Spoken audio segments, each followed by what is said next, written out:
Hi, this is Jack Silver, Pension Insurance Chair for Chicago Teachers Union. And I'd like to welcome you all to another one of the series of webinars that we have with the Chicago Municipal Fund, MEABF. And we sponsor these webinars every other month, bi-monthly, to educate you on retirement and pension issues which are important to you. Today, we're going to address retirement and Tier 1, Tier 2, and Tier 3. And this way, you'll get to know the difference. And I'd like to introduce to you today Mr. Latif Moody. He's a Senior Benefits Counselor with MEABF, and he's going to be doing the webinar. You'll be able to put questions. We'll have a Q&A. You'll be able to put questions in the chat box. And also you can, we'll have a Q&A after the presentation. So we're looking forward to your questions, and I hope you enjoy the presentation. Thank you. Latif? All right, Jack, thank you very much. And thank you to everyone for your attendance this evening. We greatly appreciate it. All right, so this is the presentation done jointly with the Chicago Teachers Union by the Municipal Employees Annuity and Benefit Fund of Chicago. I'd like to call this session, What Do You Know About Retirement? So allow me to introduce myself. My name is Latif Moody. I am a Senior Pension Benefits Counselor in the Benefits Department of the Municipal Fund. So before I get started, I want to read our pension fund presentation disclaimer.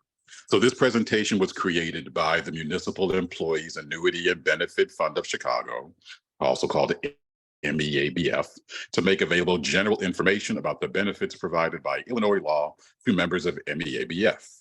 However, this presentation is not an official reference source and should not be relied upon as the sole source of information regarding benefit entitlements. Next, the Illinois Pension Code, or the law, enacted by the Illinois General Assembly, is the official authority and primary reference source regarding MEABF. If there is any conflict between this presentation and the law prevails.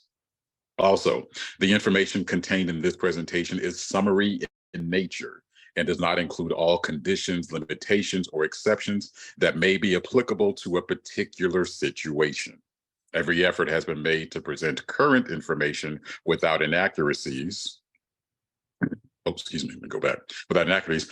However, errors, additions, deletions, and changes in the laws governing MEABF or the procedures utilized to administer these laws may occur and could make certain information out of date or inaccurate. Therefore, users of this presentation are advised of their responsibility to contact MEABF directly for specific information relating to benefits and to confirm the accuracy and completeness of the posted information. Lastly, MEABF has no liability with respect to any actions taken as a result of or in connection with the information contained within. Okay, so in the fund, there are 3 different tiers. There's Tier 1, Tier 2, and Tier 3. So your pension eligibility is directly tied to your start date and what tier you are in. And the laws are different for each tier. So I'll show you the breakdown of each tier now. So first, Tier 1. Now, if you were hired prior to January 1st of 2011, you are a Tier 1 member of the fund. And I just want to let you know today that this presentation is kind of Tier 1 centered. But if you're Tier 2 or Tier 3, definitely still stay tuned because there's going to be a lot of good information for you still. So the breakdown eligibility for Tier 1 is as follows. So age 50 with 30 years of service, you're eligible for an unreduced benefit. Age 55 with 20 years, you qualify for a reduced benefit. And later on, I'll show you examples of the differences between an unreduced and a reduced benefit. At age 55 with 25 years, also eligible for an unreduced benefit. And at age 60 with 10 years, you're eligible for an unreduced benefit. There is a total 9% pension contribution. Now, in a lot of positions with CPS, there's a split. Typically, especially for Tier 1 and Tier 2 members, it's a 2%, 7% split where you contribute 2% And then CPS contributes what's called the pension pickup. You might even see this on your paychecks, where they contribute 7%. So you contribute 2%, they contribute 7%, and then there's a total 9% contribution. There are a few positions where the split is 4%, 5%, where employee is 4%, employer pickup is 5%, once again making that 9% contribution. Then there are rare positions, I think like crossing guards, where the total 9% contribution is made solely by the employee.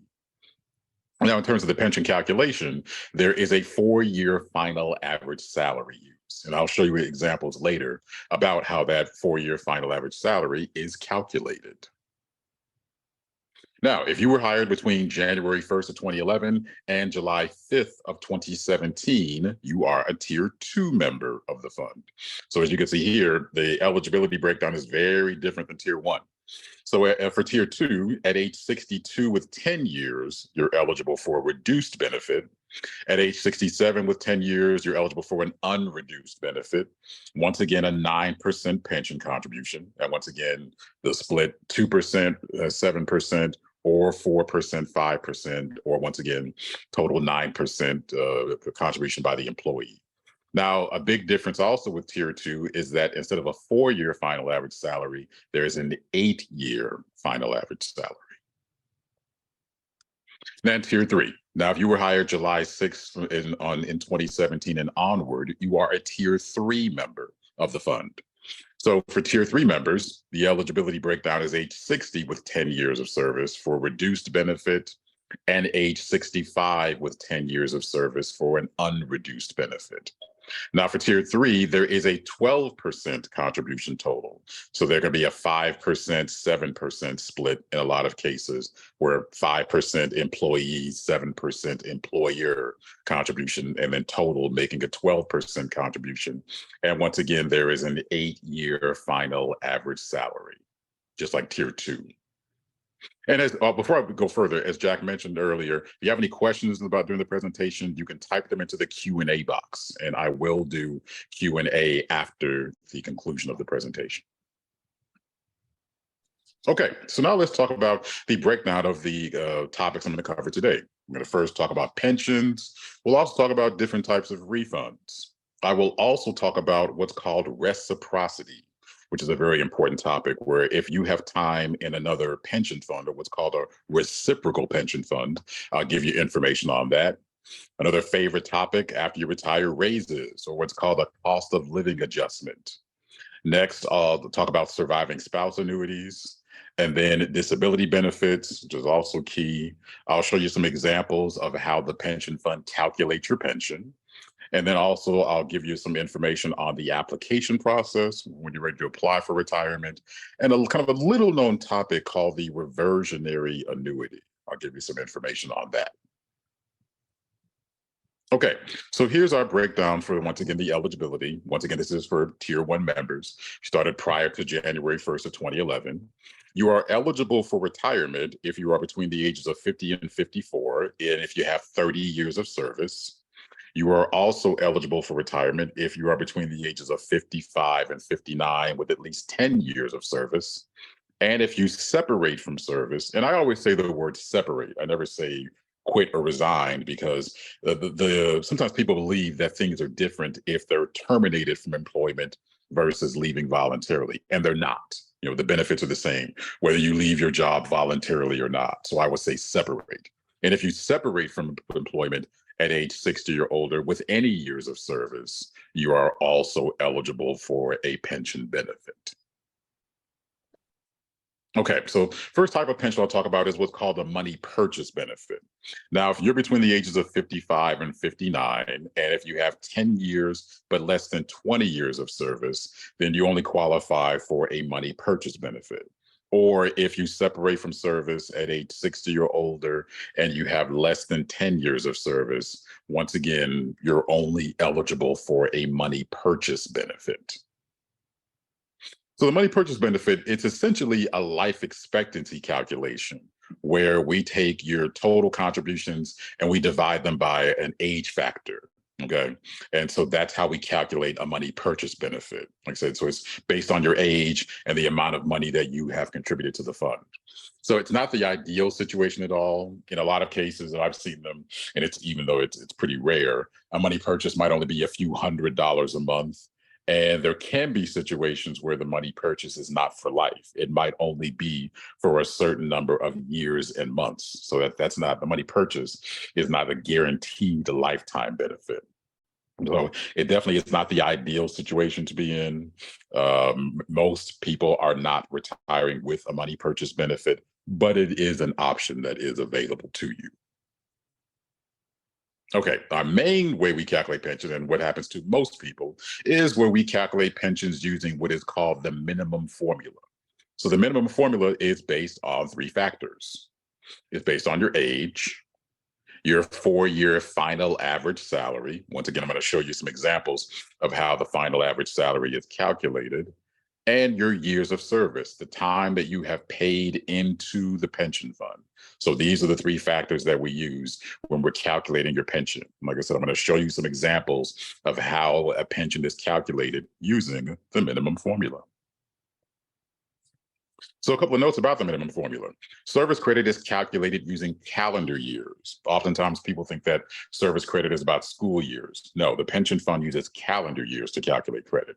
And we calculate credit, basically service credit, in kind of in two parts. Part one, as you see here, if you work one full month in a calendar year, so for example, every year, when you work the entire month of January, January 1st to January 31st, and if you're paid for the entire month, you're not short even an hour. So if you work one entire month in a calendar year, you get half of a year or 6 months of credit just by working one entire month. So it's a pretty good deal. You work one entire month, we give you 6 months of credit.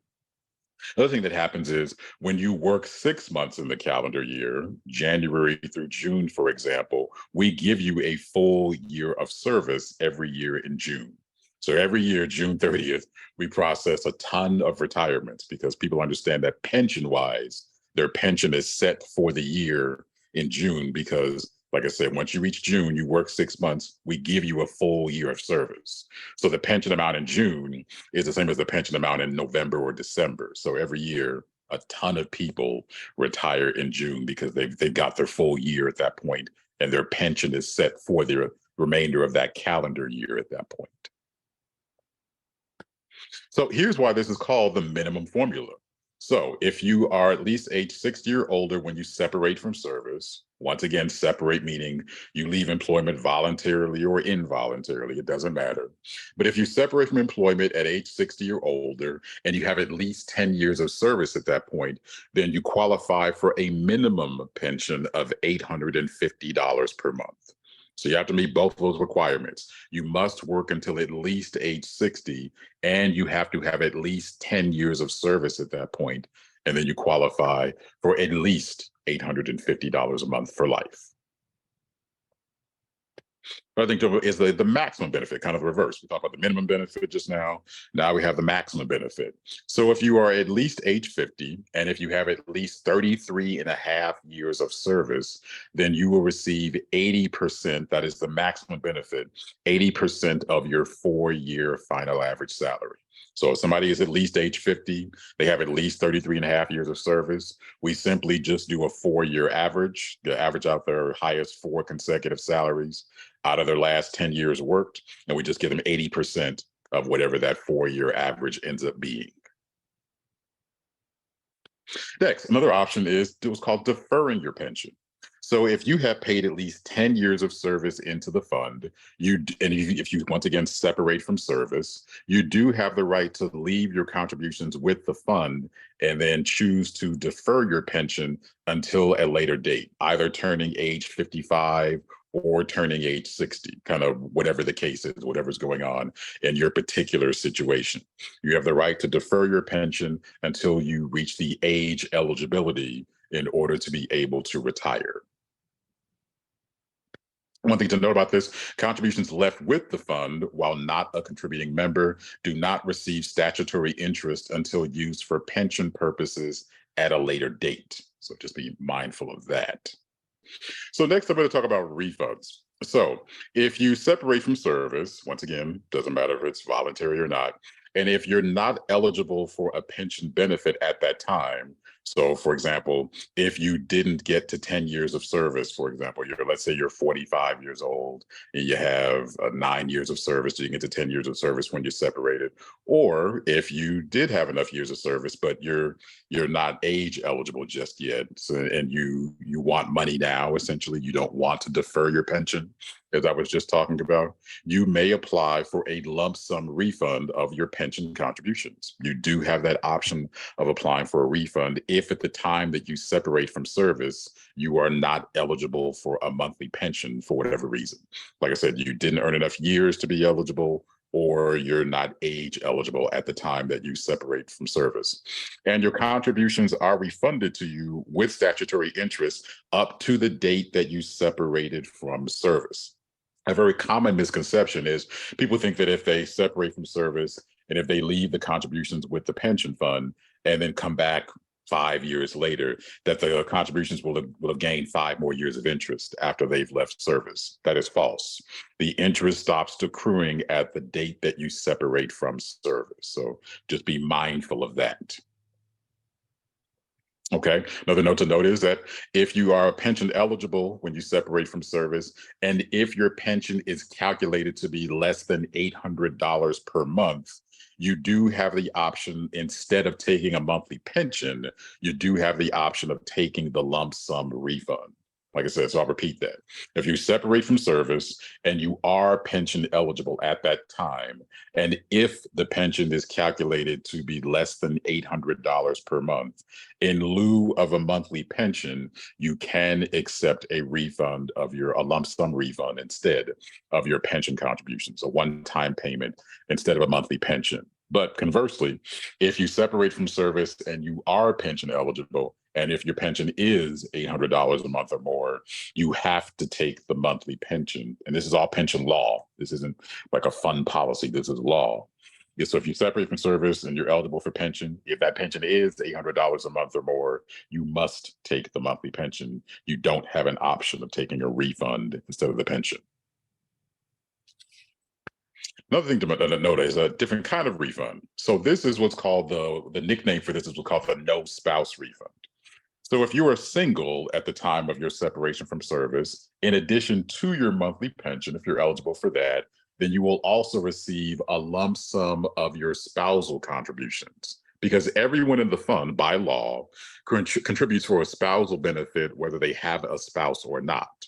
But at the time that you separate from service, if you are legally single at that point, then like I said, in addition to the pension, you will receive a lump sum of the spousal contributions.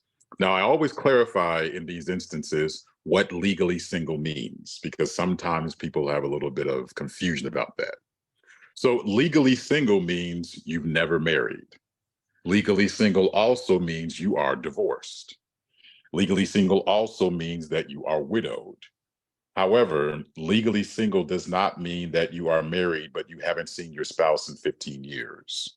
That doesn't count as legally single. You'd be surprised at the number of instances in which this has come up in the past where people are looking for the spousal money, but they're still married. And their excuses, they think of themselves as single, even though in the eyes of the law, they're still married to this person that they haven't seen in years and years. And in those instances, they do not receive the lump sum of the spousal money. So I want to make sure we're clear about what legally single means. Never married, widowed, or divorced. Got to fall into one of those three categories. Another thing too is separated does not count. Got to be divorced. All right, so a couple of notes about refunds. Any taxable portion of a refund not rolled over into another qualified tax-deferred plan must have 20% withheld for federal taxes. So be mindful of that. Make sure you're aware of that instance. Also, there can be an additional 10% penalty if you are under 59 and a half at the time that you took the refund. So if you take the refund and if you have the amount made payable to yourself instead of rolling the money over into a tax deferred account, there is 20% taken off the top in federal taxes. So for example, if you got a $10,000 refund coming to you, whether it's the spousal money or you're just taking a lump sum of your pension contributions, if it's $10,000 and you have the money made payable to yourself, you will get a check for $8,000 because 20%, in this instance, $2,000 is taken off the top. And then, like I said, if you're under 59 and a half at the time of the refund, then when you file your taxes the next year, you may have an additional 10% penalty. All right, another thing about refund repayments. So a refund repayment is, let's say there's an instance where you separate from service and then you apply for a refund of your pension contributions. Perfectly fine. There's nothing wrong with that. What can happen in some instances, though, is that people will apply for these refunds believing that they will never work for CPS ever again. But then 5 years later, they're back working for CPS. And so then they want to repay that refund. Because one of the big consequences of taking a refund is that however many years of service you had at that point, you forfeit those years of service when you accept a refund of your pension contributions. So if you had 15 years of service and then you take a refund of your contributions, you've lost those 15 years.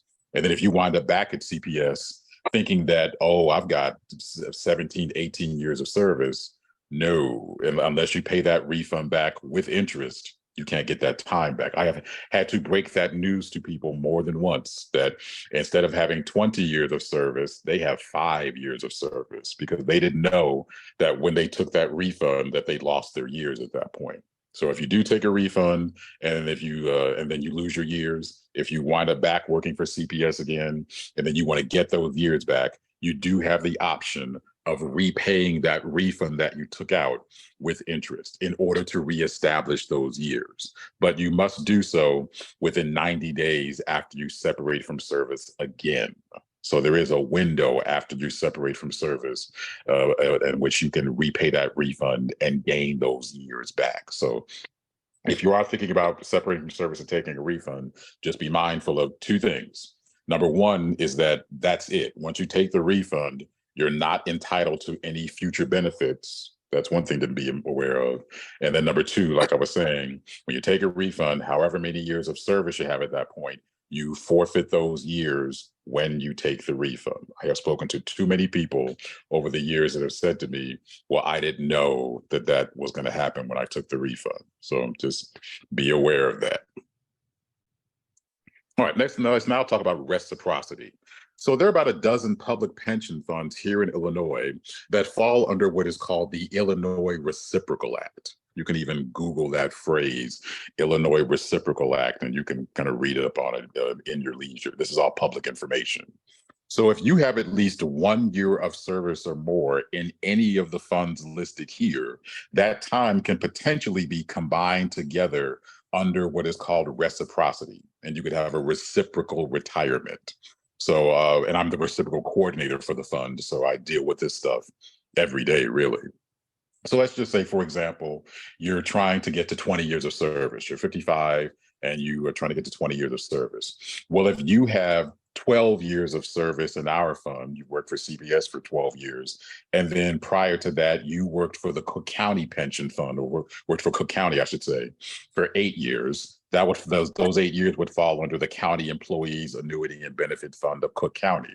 So the 12 years that you have in this example with our fund and the 8 years you would have under that fund, under reciprocity, you could essentially combine the 12 years and the 8 years together and then get to 20 years. And then you could retire from both pension funds, in this example, from our fund and from the County Employees Fund. And then both funds would pay you. You would file for retirement with both funds, and then both funds would pay you. Or if you have 3 funds, you file for retirement with 3 funds, and you receive 3 different pension checks, and so on and so on.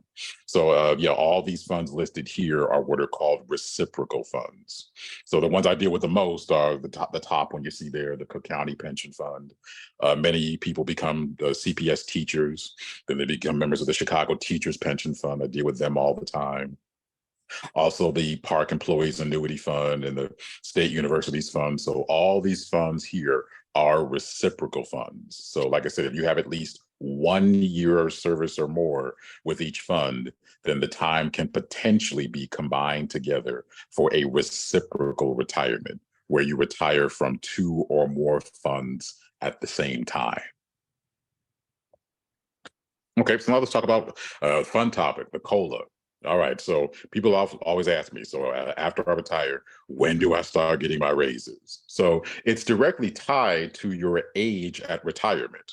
So if you retire and you're 59 or older at the time that you retire, your first COLA actually starts the January after you retire, provided you retire no later than November 30th of that year. Okay. So here's an example. Let's say someone is 59 years old and they're going to retire this year. So if they retire no later than November 30th of this year, then their first 3% annual COLA will kick in this coming January of 2024. Like I said, provided they retire, they're 59 or older, and they retire this year by November 30th. And like I said, first COLA will kick in this coming January of 2024. And then every January after that, they get an annual 3% compounded raise. Compounded meaning that it's 3% of the prior year. So you don't get the same amount every year. You get a 3% increase on the prior year. So after you've been retired 10, 15 years or so, that 3% raise is very nice when it comes in every year.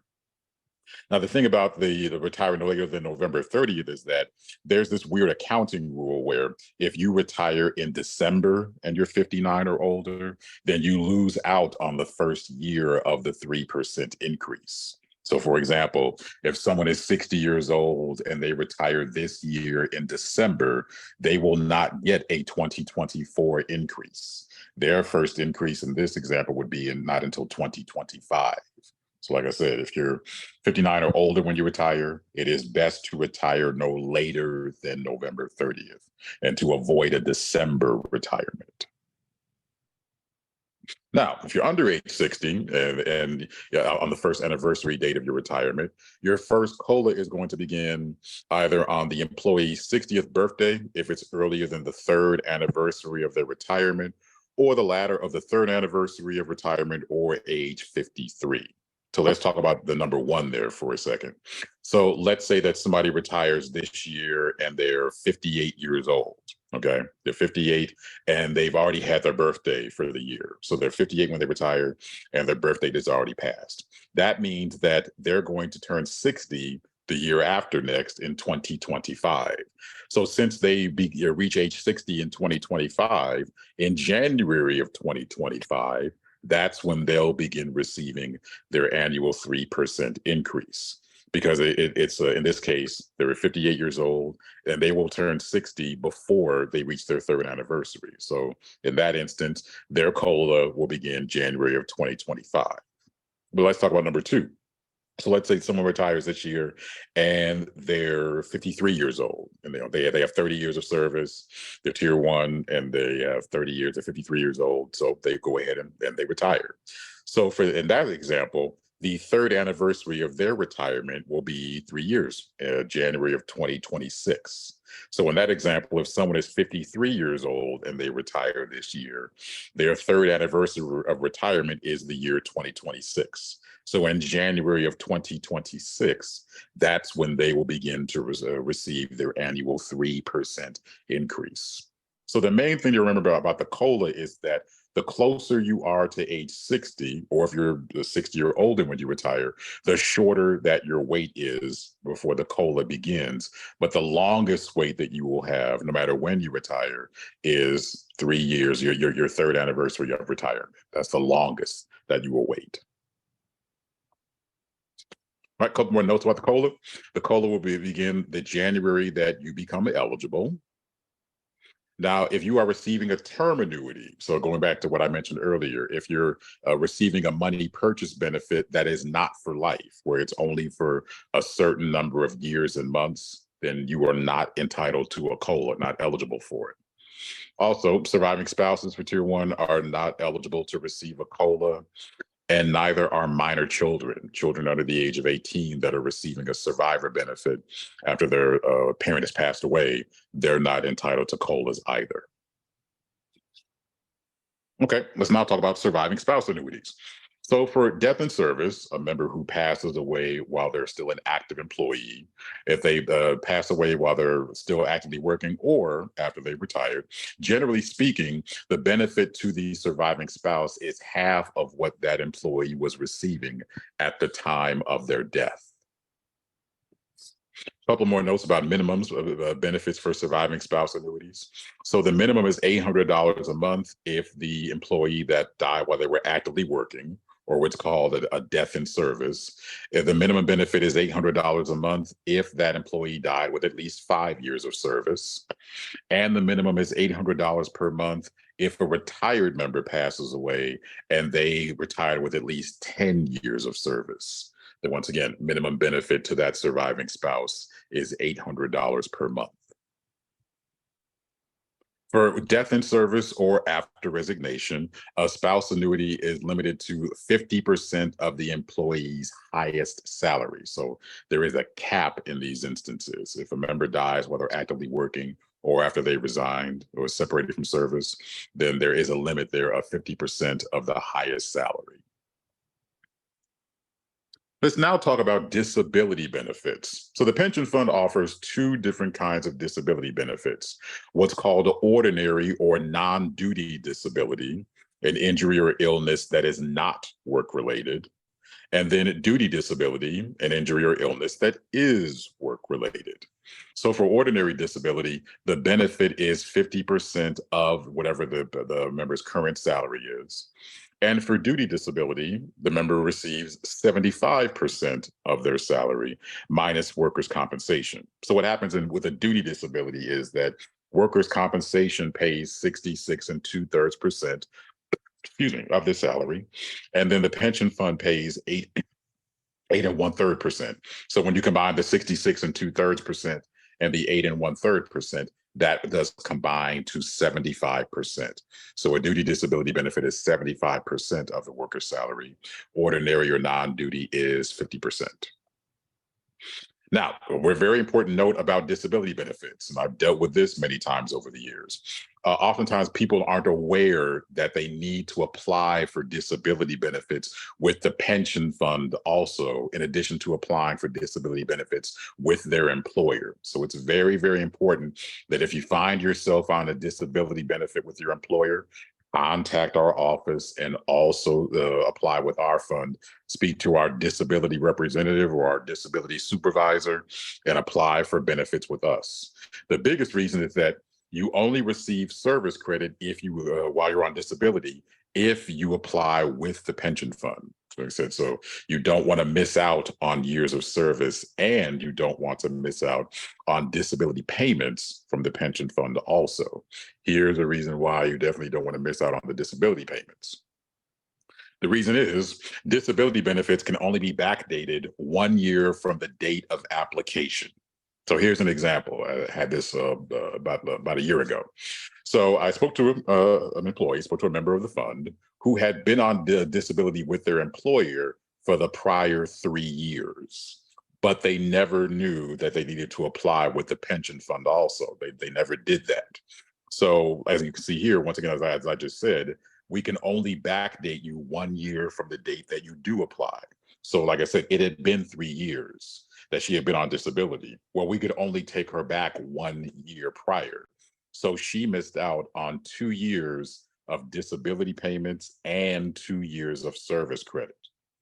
That's a lot to miss out on. So you don't want to be in that situation. So like I said, you find yourself on disability benefits with your employer, contact our office and also apply for disability benefits with the pension fund as well. One of my biggest goals in this presentation today is for all of you to avoid being in the situation of saying, nobody told me, fill in the blank. There's some crucial information that you needed to know ahead of time before you made some important decisions. And then you find out this information after the fact, or when it's too late to do anything about it. And then the main phrase I hear is, nobody told me. So I don't want you all to be in that situation. I want you all to be fully informed and make good decisions about your situations, about your retirement before you make crucial decisions like separating from service. All right, so how to calculate a formula pension. So here's our formula that we use. We use that 4-year final average salary multiplied by your years of service and then multiplied by 2.4%. So this is how we calculate your pension. And in certain situations, your pension may be reduced. I'll show you those examples, like I said, about a reduced pension versus an unreduced pension. So here's the first example, somebody that retired February 28th of last year. So this is how their 4-year final average salary was calculated. So kind of going back to what I mentioned earlier, if you work one full month in a calendar year, you get half of a year of service. So for 2022, they didn't get a full year, they had a half year, okay? So what that means is that in order to make 4 full years, we need another half year. So that means that 2018 is treated as a half year also in this instance. So 2018 and 2022, those 2 half years combine together to make a full year. So those two combined make a full year. And then we have full years of 2019, 2020, and 2021. And then we see the monthly salary in each of those years. So if you add all 5 of these numbers up together and then divide them by 4, because once again, we're making a 4-year final average salary, this person's final average salary ends up being $4,000 a month. So keep this $4,000 a month in mind. I'm going to use this number again in a future example. Second case. So this person retired June 30th of last year. So June 30th in this case, you actually, once again, like I mentioned earlier, if you work 6 months in the year, you get a full year of credit. So this person, by working until June, they got a full year of credit for 2022. So in this instance, I don't need 2018 because my full years, my 4 full years are 2019, 2020, 2021, and 2022. So those 4 years make up the 4-year final average salary. So I take the 4 numbers of 2019 through 2022 and add those up and divide by 4, I get a monthly final average salary of $4,500. So keep that $4,500 a month. Keep that in mind. I'm going to use that again too. Okay, so here's 2 examples about how a pension is calculated. So once again, in the first example, this person had the February 28th, 2022 separation date. And this person is age 60 with 25 years of service. So here's our monthly $4,000 final average salary that we calculated. So we have the $4,000 multiplied by 25 years of service, and then multiplied by 2.4%. So this person's pension is $2,400 per month. And once again, that comes from 4,000 times 25 years of service times 2.4%. They get a monthly pension of $2,400. So another common question I get is people ask me, well, what is my percentage going to be? Well, the percentage comes from taking your years of service and multiplying them by 2.4.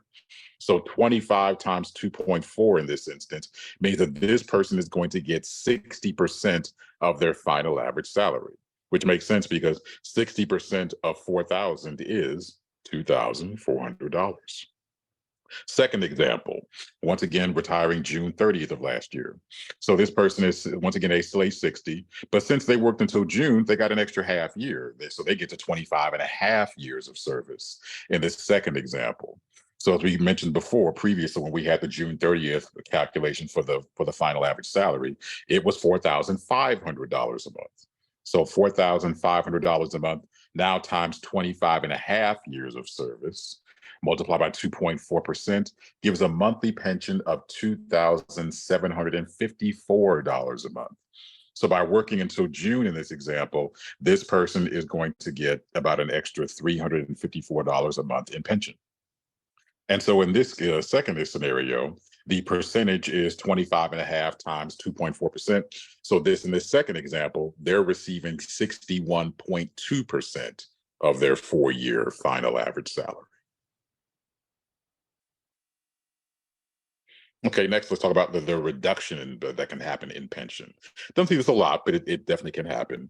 So if you separate from service between the ages of 55 and 59, and you have at least 20 years of service, but less than 25 years of service, your pension is reduced by 0.25% for every month that you are under age 60. So that's how the reduction works.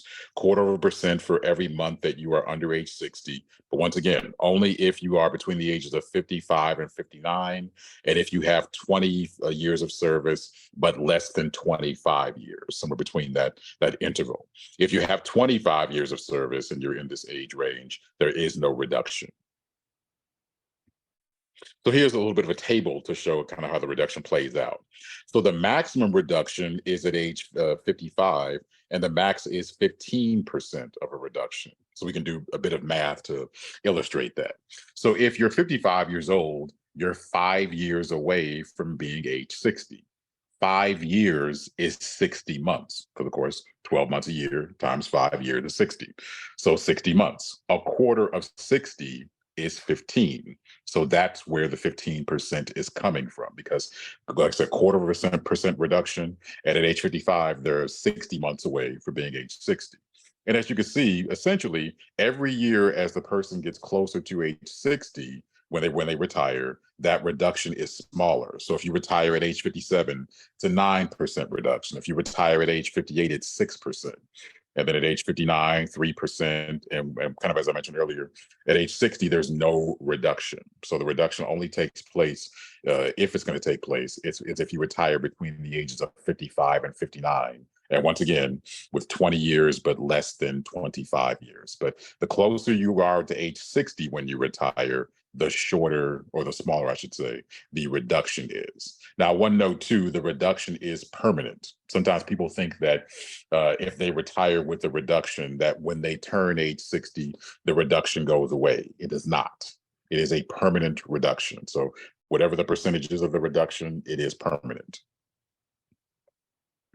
All right, so let's see two examples, with and without the reduction. So in this scenario, once again, going back to February 28th, and then this person now is age 55 with 20 years of service. So they're going to have that reduction because they, once again, are falling into that between the interval of ages 55 and 59, and they have 20 years. So only 20 years. So they're going to have that reduction. So once again, our final average salary was $4,000 in this example. Now times 20 years of service times 2.4%, and then multiplied by 0.85, because we're taking 15% off in this instance. So their monthly pension is $1,632 a month. So with the reduction, if you take 20 multiplied by 2.4 and multiply by 0.85, this person is receiving 40.8% of the 4-year final average salary. And then let's look at the second example. So same retirement date, February 28th of last year, but this person is age 60 with 20 years when they retire. So once again, at age 60, there is no reduction. So same final average salary, same years of service, still multiplied by 2.4%, but once again, no reduction this time. So the monthly pension is $1,920 a month. So this person is receiving 48% of $4,000. And of course, the 48 comes from 20 multiplied by 2.4. So you see the differences here between a reduced pension and the unreduced pension. Once again, another example of reduced versus unreduced. So go back to the June 30th retirement date. So this time the person earned another half year of service. They're still age 55, but now they have 20 and a half years of service. Once again, for the June 30th date, our final average salary was $4,500 a month. So $4,500 times 20 and a half years of service times 2.4%. Once again, age 55, so they have that 15% reduction. So that ends up being $1,882 a month. And this person is receiving 41.82% of $4,500. And that's coming from multiplying 20.5 times 2.4 times the 0.85. Second example, once again, same retirement date, but once again, this person is now 60 with 20 and a half years of service. So same final average salary, same year of service, but once again, no reduction this time because this person is age 60 at the time that they retire. So the monthly pension is $2,214 a month. And this person is now receiving 49.2% of the 4-year average. And that comes from 20 and a half times 2.4%. Okay, so applying for benefits.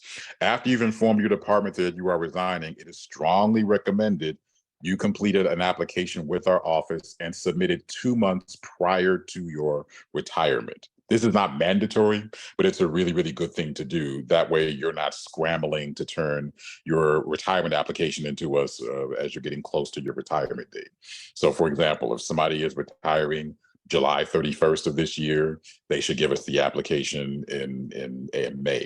2 months prior to July is May. They would give it to us now. Someone's retiring in August, they should give us the application in June. Retiring in September, give us the application in July, and so on and so on. So, like I said, this is not mandatory, but it is strongly recommended that you turn the application to us 2 months prior to your retirement. And you can submit the application a couple of ways. You can mail the application, and then there are several supporting documents that I'll talk about that you go through that you'll need. You can mail everything to us. You can fax everything. You can scan an email, and you can also make an appointment with one of our application processors, and you can submit everything in person. So you do have that option now of submitting in person too. Like I said, mail, fax, or scan an email, any of those are available to you. Okay, this is important.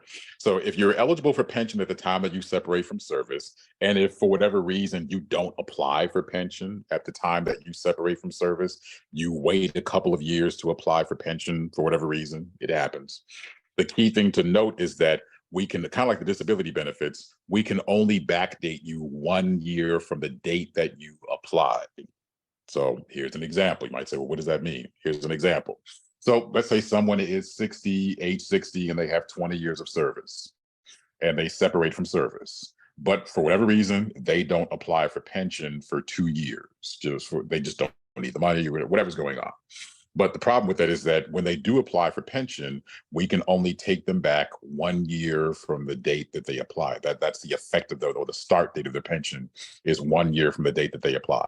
So if they're age 60 when they separate from service, and if they're eligible for pension at that point, and if they don't apply until age 62, 2 years later, we can only take them back to age 61 in terms of the start date of their benefit. So in that instance, they have lost out on a year of pension benefits because they waited more than 1 year to apply after they separated from service.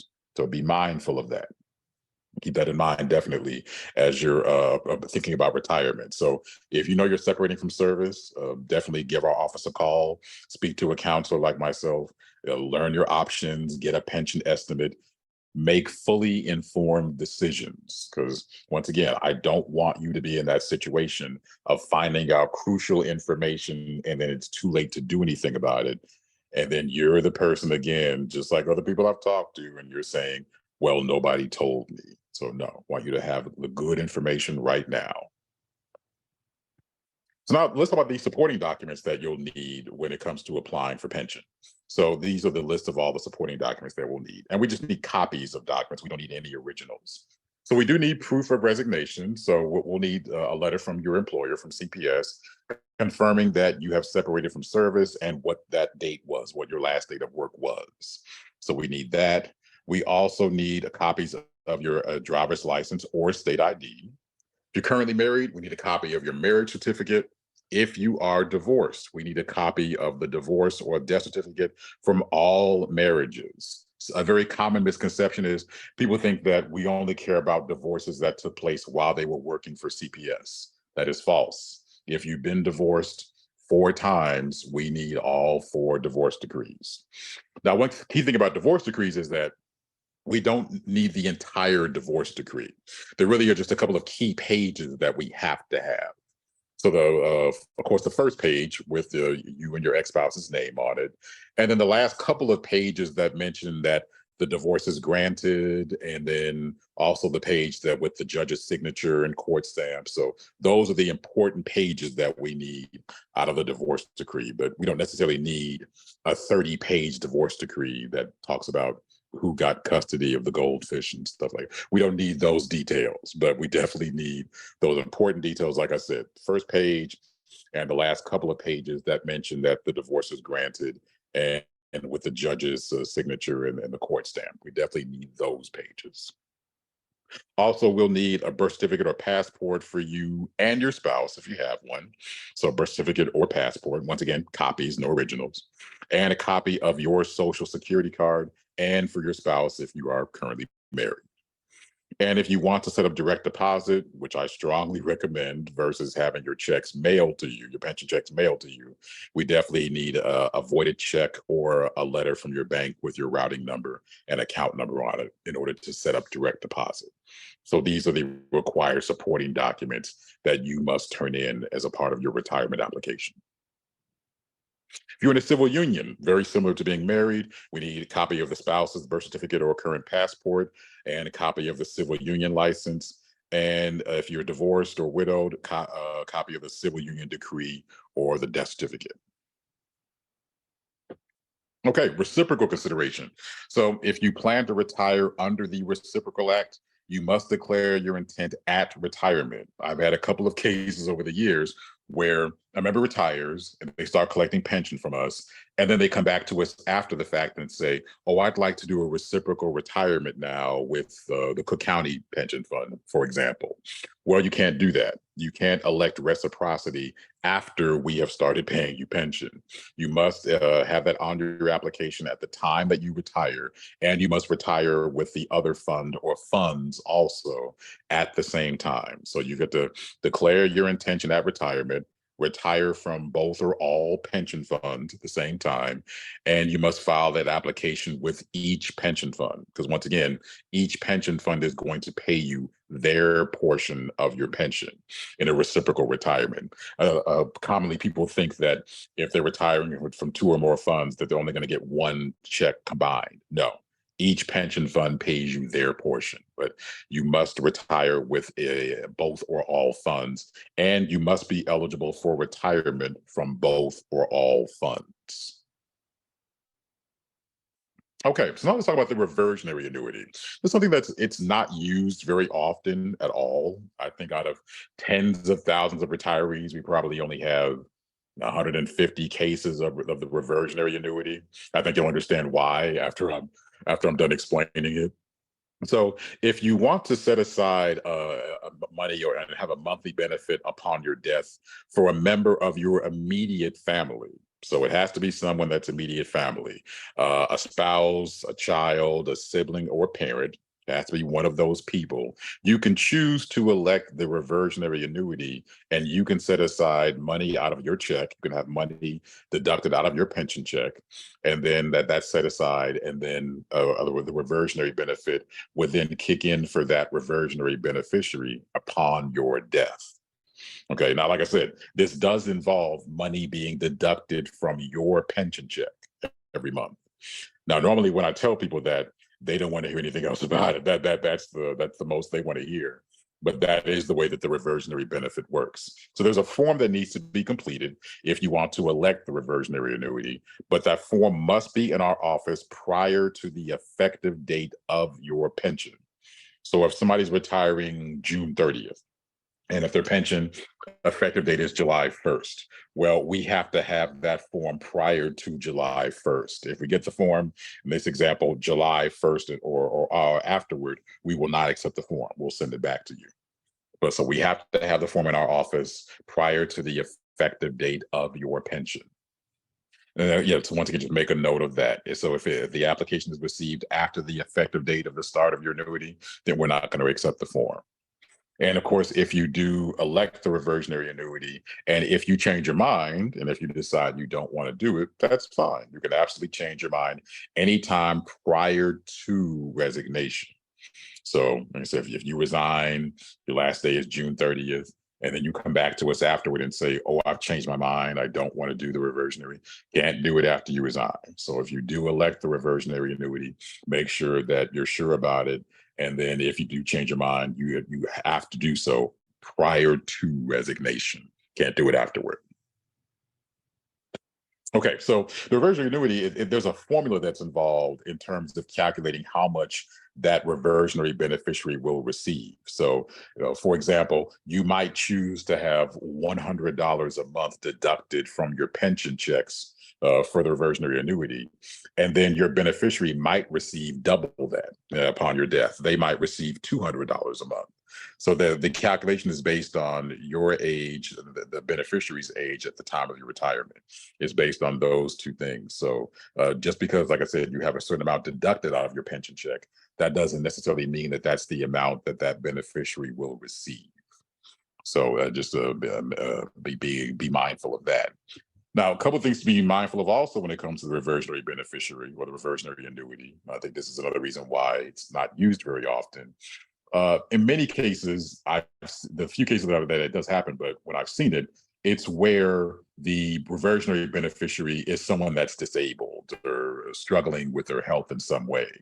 The thing to note is that if that reversionary beneficiary dies before you do, however much money had been taken out of your checks every month for them, you don't get that money back if that reversionary beneficiary dies before you do.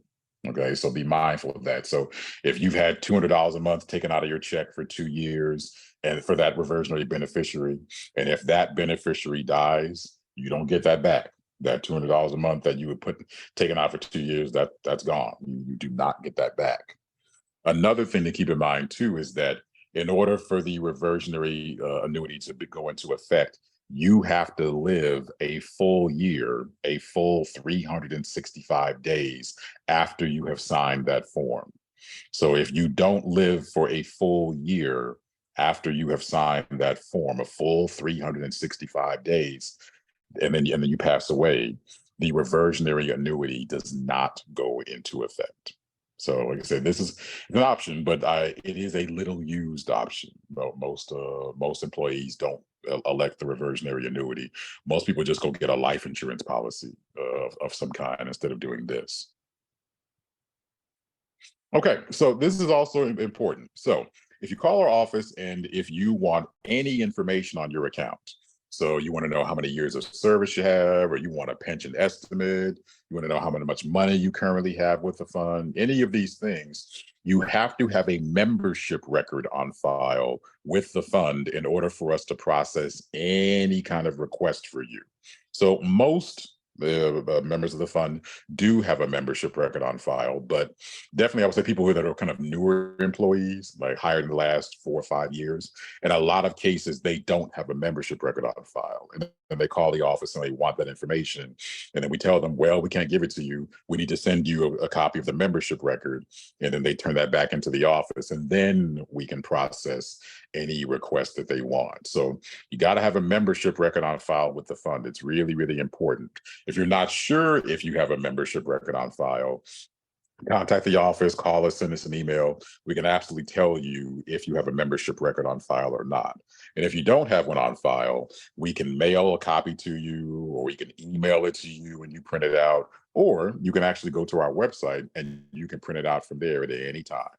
But definitely, if you're not sure, contact the office and see if you have a membership record on file. What's also important about the membership record is the last page of the membership record. It's a 4-page document. And the last page of the membership record is what's called the designation of beneficiary form. And that establishes whom your beneficiaries are going to be upon your death. So that's important, very important for us to have that on file too. Now, one note about that last page, the designation of beneficiary form has to be notarized in order for it to be valid. So just be aware of that. So if you need to complete a membership record with us, definitely do so. And then the last page, the beneficiary form, you do need to get that last page notarized in order for that beneficiary form to be valid. All right, so to kind of wrap things up, you can absolutely contact the office if you have any questions at all about your account. Please reach out to us, get that crucial information about your specific situation. You can call us at 312-236-4700. Our fax number is 312-527-0192. The office is open weekdays from 8 a.m. until 4:30 p.m. You can also visit our website for further information, which is www.meabf.org. And you can also email us questions. You can email questions to info@meabf.org. So absolutely take advantage of those opportunities to contact us. Don't wait until it's too late to contact us. Contact us before you resign from your job, before you make any major decisions. Find out what your benefit options are. So stay informed about what's happening with your specific situation. All right, so I want to thank you very much for your time and attention today. I greatly appreciate it. And then I'm going to take a few minutes to answer some questions here. Gotten a few questions here that have come in during the presentation. Let me take a look see what we got here. Okay, so Anonymous asked a question. Hi, Anonymous.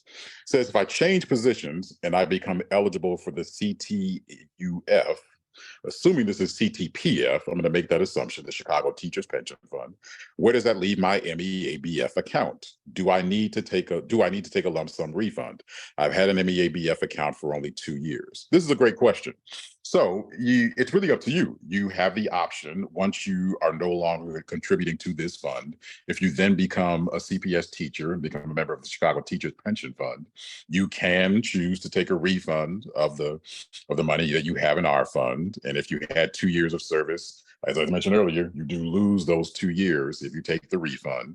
Or another option potentially can be to leave the money with our fund and then retire under reciprocity. So if you have 2 years of service with us, and then if you work 8 more years under the Teachers Pension Fund, you've met our 10-year requirement. So the 2 years with us, and then in this example, 8 years with the Teachers Pension Fund, you put it together. You could then, in this example, retire from our fund and from the Chicago Teachers Pension Fund at the same time. And both pension funds would pay you their portion of your pension. So it's really up to you in terms of what you want to do. You can take the money out and forfeit the 2 years, or you can leave the money there and then retire potentially under reciprocity sometime down the line. Let's see. Kevin has a question. Hi, Kevin. Cashing in your unused days is the same as taking a refund? No. Unused days, I'm assuming you're referring to unused sick or vacation days. Sick or vacation days are a separate issue with CPS. We're not involved in any kind of sick or vacation day payout.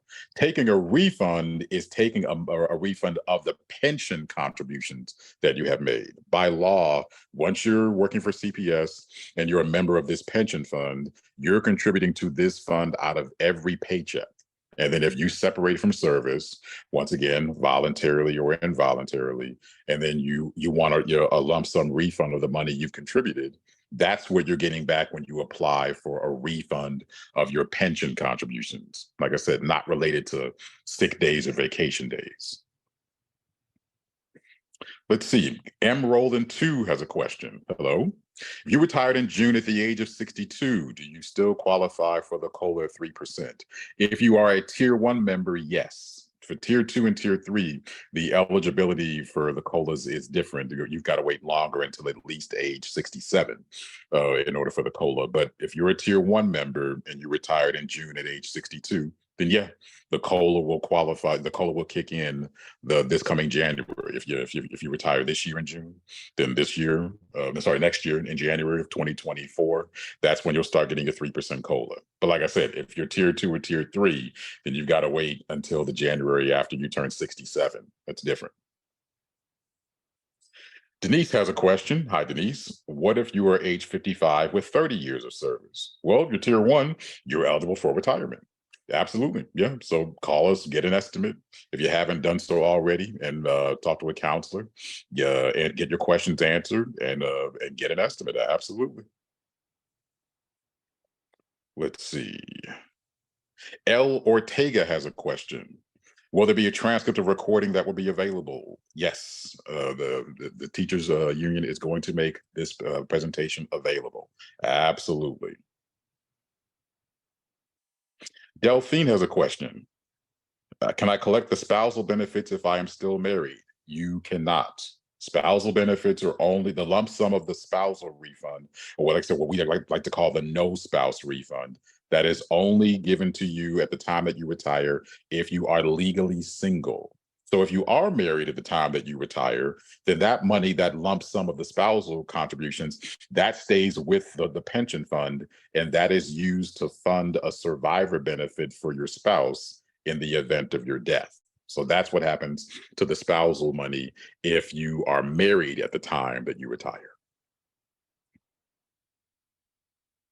Teresa has a question, so same question from earlier. How can we get a copy of the Zoom if you missed it? Once again, Teachers Union is going to make a copy available. Let's see. Anonymous has a question. Hi, Anonymous. What does the balance on the statement we receive every so often about? What I'm assuming you're talking about is the annual contribution statement that was sent out recently. I'm sure many of you received it. So that's sent out every year. So anyone that's an active member or was actively working during the prior calendar year, you receive a statement every year just telling you what your account balance is as of the end of the prior calendar year. So the statements that went out recently, as you can see, when you look at them, it tells you what your balance was as of December 31st of 2022. Doesn't tell you what your current account balance is. If you want a current account balance, you contact our office and we can send you an amount in fund. A current amount in fund, I should say. Enid has a question. Hi, Enid. I am single, never married. Could I have the spousal money paid to me simply within my monthly pension? Well, no, Enid, it doesn't work that way. It's a lump sum amount. Okay. So once again, if you retire and then you're not married at that time, in addition to your monthly pension, we are going to give you a refund of your spousal contributions.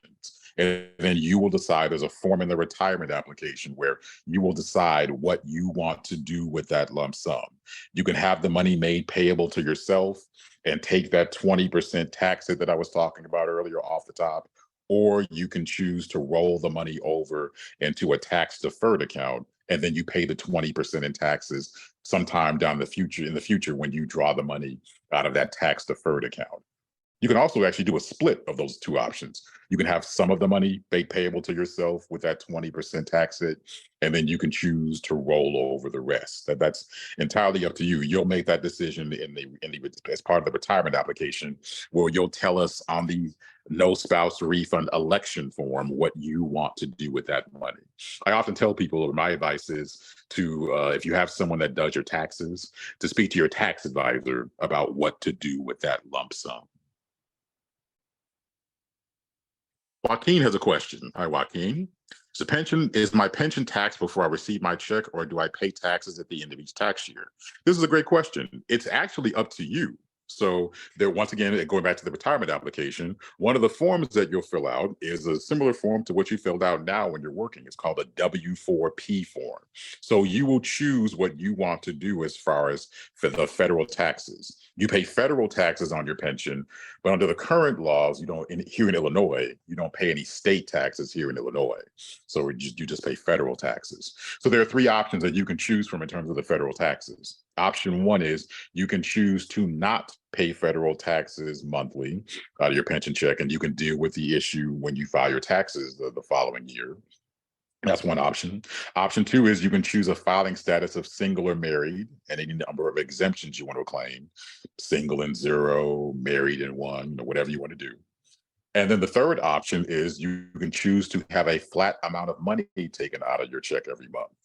So between those three options, it's up to you what you do about the federal taxes.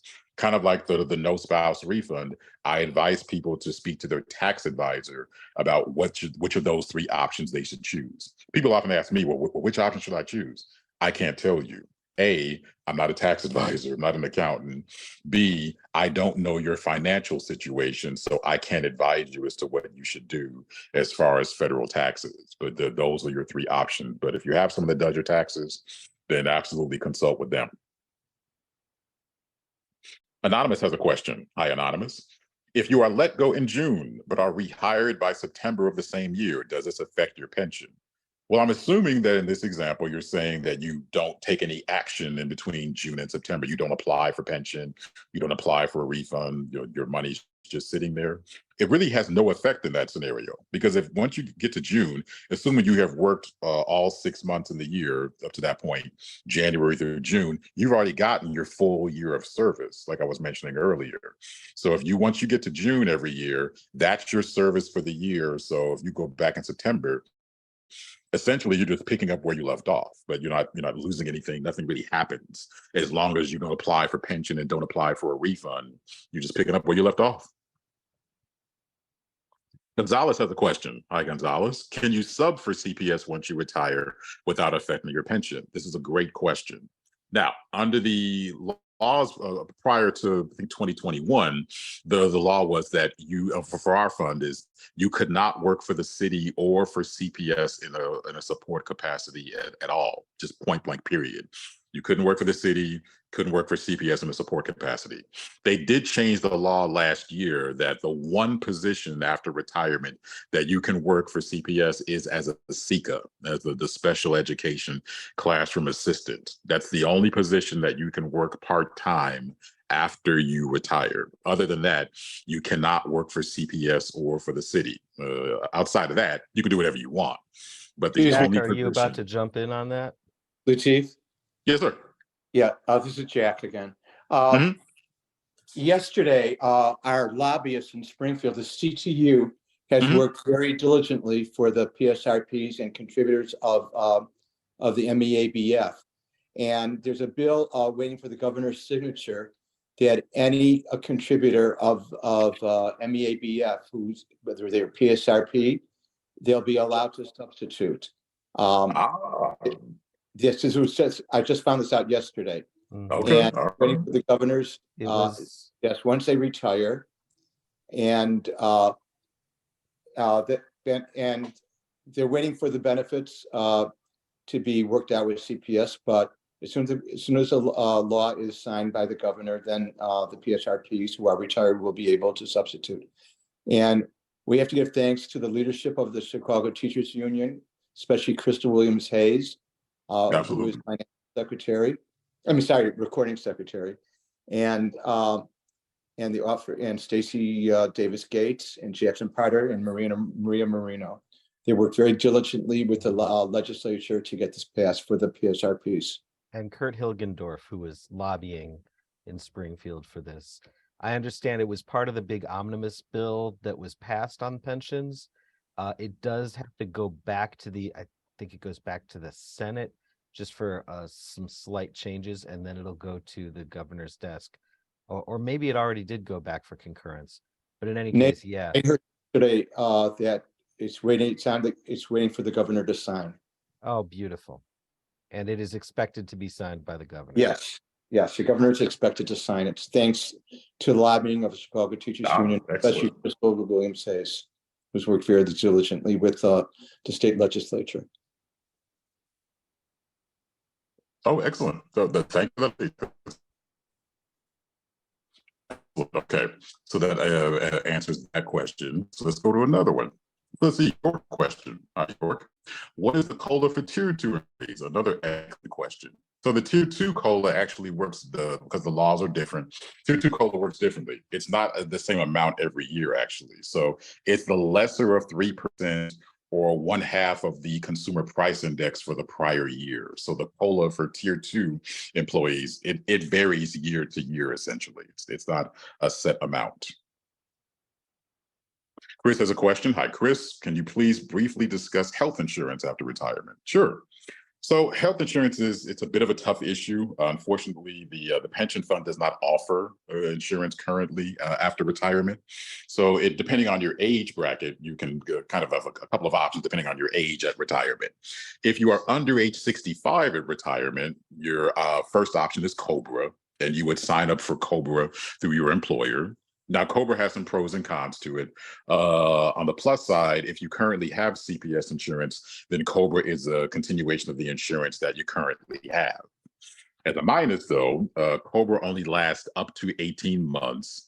And many people consider Cobra to be expensive. The last rates I heard just for an employee, never mind any dependents, was something in the neighborhood of $700, $800 a month. And then if you have a dependent or a spouse or children, and throwing it on top of that, then you're easily paying over $1,000 a month for Cobra. But it is an option.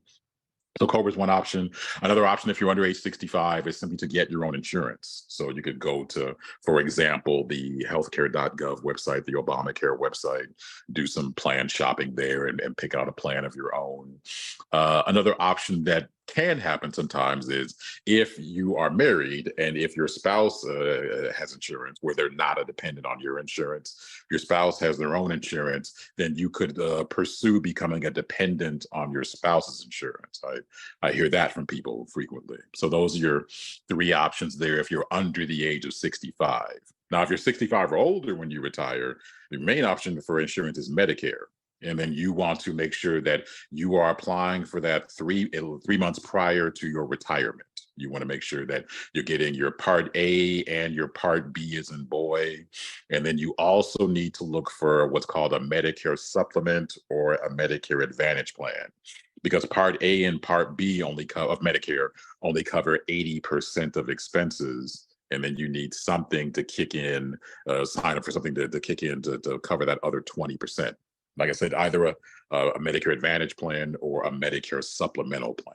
But those are definitely the options that you have in terms of health insurance. Really important if you're 65 or older when you're retiring to definitely make sure that you're applying for that Medicare Part A and Part B in advance. Like I said, at least 3 months before you retire.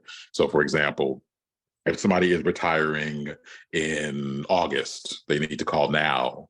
And if they're retiring August 30th, they should contact Social Security now and say, hey, I need my Part A and Part B to start September 1st.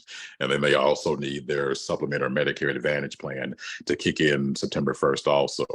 I am surprised sometimes at the number of people who haven't thought about health insurance until I mentioned it. And then I'm letting them know, hey, you got to get this straightened out because you can't have any kind of insurance gap after you retire. Because in some cases, these people are retiring a month or maybe 2 months before they talk to me or after they talk to me. And I say, no, you got to give yourself more time to get your insurance in order.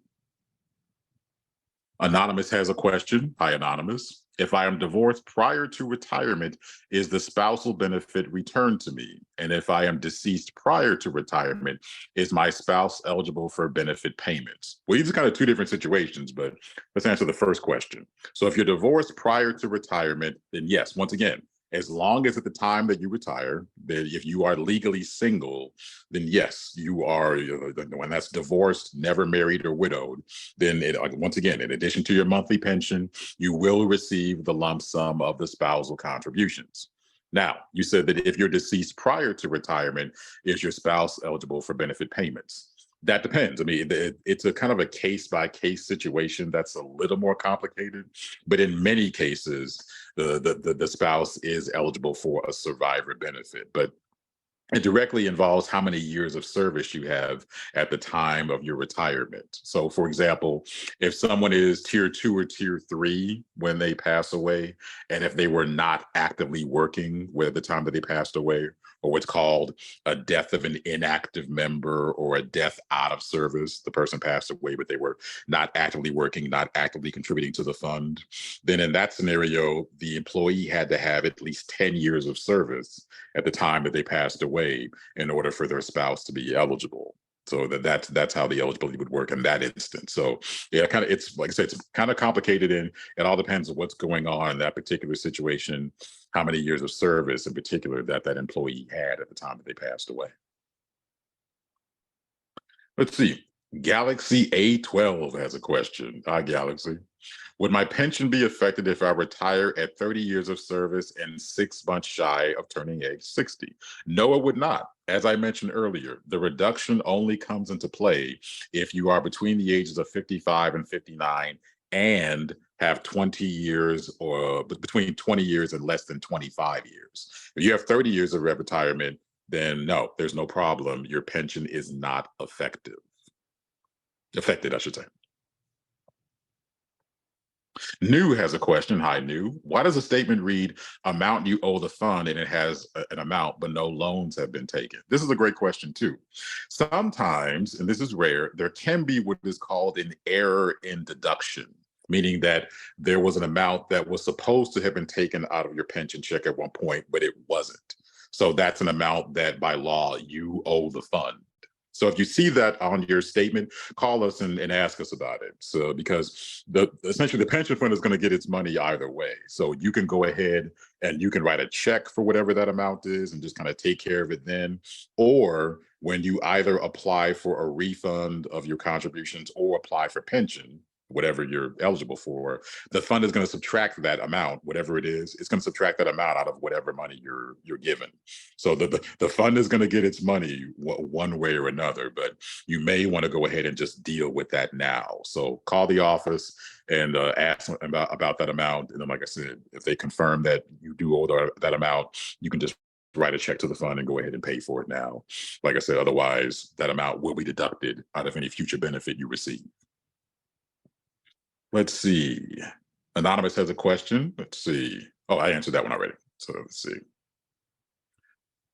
All right. I hope I'm pronouncing this right. Felisol has a question. Hello. Tier 1, age 55, 27 years of service. Is the pension penalized? Once again, no, it is not. Because you have in this scenario, you have 27 years of service. Once you hit 25 years of service, or once you hit age 60, there is no penalty.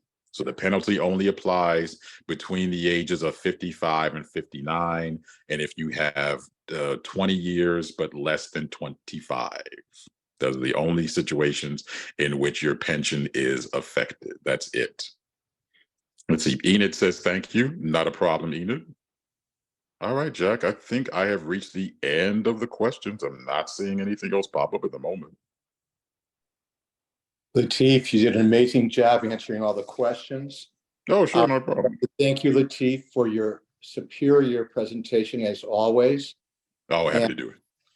And I would like to thank the members of the Chicago Teachers Union who are members of the MEABF for coming on and logging on to the presentation. I hope you learned something today, and I hope that we answered your questions satisfactorily. We have these webinars every 2 months, and as Mr. Moody said, you can contact the MEABF for more detailed information. It's best to contact them if you have specific information about your own file. We're just giving general information, but it's always best to talk to a counselor at the fund. And if any of you want to join my pension insurance committee, send me an email. I would love to have you on there. And if you have any other questions, you can always contact me, email me. My email is jacksilver1@gmail.com. jacksilver, one word, jacksilver1@gmail.com.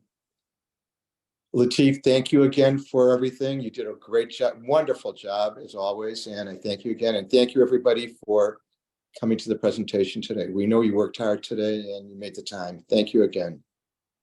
Absolutely, Jack.